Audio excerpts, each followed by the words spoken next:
Hello నమస్తే, welcome to universal today. నేను మీ anchor Soumya.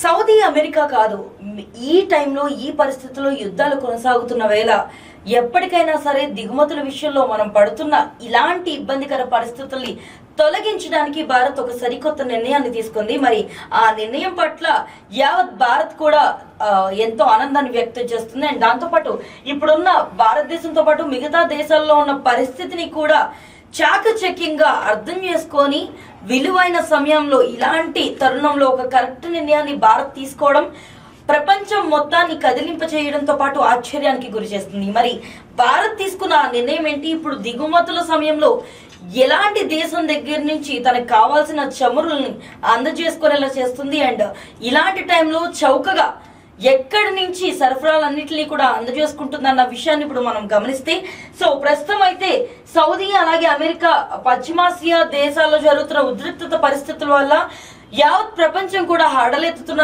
సమయాన్ని మనం ఇప్పుడు చూస్తున్నాం. సో ఇలాంటి నేపథ్యంలో భారత్ చాలా చాకచక్యంగా వ్యూహాత్మకంగా ఒక అరుదైన నిర్ణయాన్ని తీసుకుంది. సో ఇలాంటి సమయంలో దేశ అవసరాల్ని దృష్టిలో పెట్టుకొని ప్రత్యేకంగా వెనెజువెలా అనే ఒక దేశం దగ్గర నుంచి క్రూడ్ ఆయిల్ ని దిగుమతి చేసుకుంటుంది భారత్. సో ఇలాంటి పరిస్థితుల్లో ఇప్పుడు సౌదీ నుంచి కానీ అమెరికా నుంచి కానీ కావాల్సిన ఏవైతే సరఫరాలు ఉన్నాయో అవి దిగుమతి అవడం కష్టంగా ఉంది. అండ్ దాంతో పాటే ఆయిల్ అవ్వచ్చు, పెట్రోల్ అవ్వచ్చు, మిగిలిన ఏవైతే నిత్యావసర సరుకులు ఉన్నాయో ఇవి దిగుమతి అవుతున్న వేళ వాటి ధరలు విపరీతంగా పెరిగిపోయి యావత్ భారత్ మీద కూడా ఇబ్బంది కొనసాగుతున్న నేపథ్యంలో వెనెజువెలా దగ్గర నుంచి అవసరమైన క్రూడ్ ఆయిల్ ని దిగుమతి చేయించుకొని అది కూడా చౌక ధరలో తీసుకొని ఖచ్చితంగా ప్రపంచం మొత్తానికి ఒక బెస్ట్ ఎగ్జాంపుల్ గా ఇచ్చింది భారత్.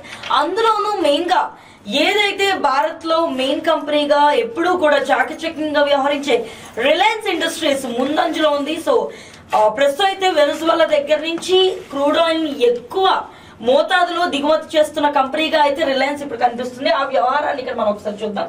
సో మే నెలలో సౌదీ అరేబియా, అమెరికా కాకుండా 3 అతిపెద్ద చమురు సరఫరాదారులుగా వెనెజువెలా నిలిచిందని జాతీయ మీడియా కథనాలు వెలువడుతున్నాయి. సో ప్రత్యేకంగా ఒక మీడియా కథనాల ప్రకారం కూడా ఈ నెలలో ఇప్పటి వరకు వెనెజువెలా నుండి 4,17,000 బ్యారెళ్ల చమురును భారత్ దిగుమతి చేసుకుంది. అలాగే ఏప్రిల్ నెలలో ఈ పరిమాణం 2,83,000కు చేరిందని చెప్పేసి గణాంకాలు చెప్తున్నాయి. అలాగే రష్యా, యుఏఈ భారత్ కు చమురు ఎగుమతి చేస్తున్న దేశాల జాబితాలో ముందు వరుసలో ఉన్నాయి.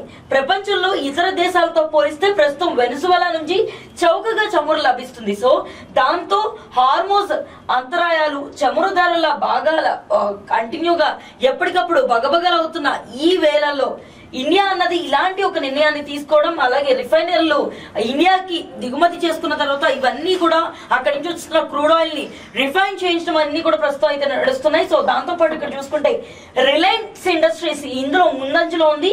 సో తనకు కావాల్సిన ఈ ఏవైతే చౌక ధరలో వస్తున్న వెనెజువెలా నుంచి వస్తున్న క్రూడ్ ఆయిల్ ని కొనుగోలు చేసుకుంటుంది. సో ఈ విషయంపై మనకి క్లియర్ గా అర్థమవుతున్న విషయం ఏంటంటే ఎప్పటికప్పుడు భారత్ కీలకమైన నిర్ణయం తీసుకోవడంతో పాటు ప్రపంచం మొత్తానికి కూడా ఒక బెస్ట్ ఎగ్జాంపుల్ గా నిలుస్తుంది. అవసరమైన తరుణంలో అవసరమైన పరంగా ఎప్పటికప్పుడు ఎత్తుకు పై ఎత్తు వేస్తూ ఇప్పుడు ప్రపంచవారీగా జరుగుతున్న యుద్ధాల వల్ల 3వ ప్రపంచ యుద్ధం వస్తుందేమో, ఇప్పుడు అదే పరిస్థితి నెలకొంటున్నామేమో, ఎక్కడికక్కడ పేద ప్రజలు అవ్వచ్చు లేదా మధ్య తరగతి వారు అవ్వచ్చు ఇబ్బంది పడుతున్న ఈ తరుణంలో ఇలాంటి ఒక నిర్ణయం తీసుకోవడం, వెనెజువెలా నుంచి కావాల్సిన దిగుమతుల్ని అది కూడా చౌక ధరల్లో అందజేసుకోవడం అనేది ఖచ్చితంగా ఇది ప్రపంచానికి ఒక ఎగ్జాంపుల్ గా నిలిచిన తరుణం. మరి ఇకపై దీనికి సంబంధించి సౌదీ గాని అమెరికా గాని ఎలాంటి నిర్ణయాలు తీసుకోబోతుంది? యుద్ధం ఆగకపోతే ఇంకా వెనెజువెలానే మెయిన్ దిగుమతి దేశంగా ఉండబోతుందా? ఇది భారత్ కి తోడ్పడి చౌక ధరలో ఇదే వేలో కావాల్సిన ఎగుమతులు అందిస్తుందా ఏంటి అన్నది మనం చూడాల్సింది. మరి ఈ విషయంపై మీరేమనుకుంటున్నారో కింద కామెంట్ సెక్షన్ లో తెలియజేయండి. అండ్ మరిన్ని అప్డేట్స్ కోసం యూనివర్సల్ టుడేని ఫాలో అవ్వండి.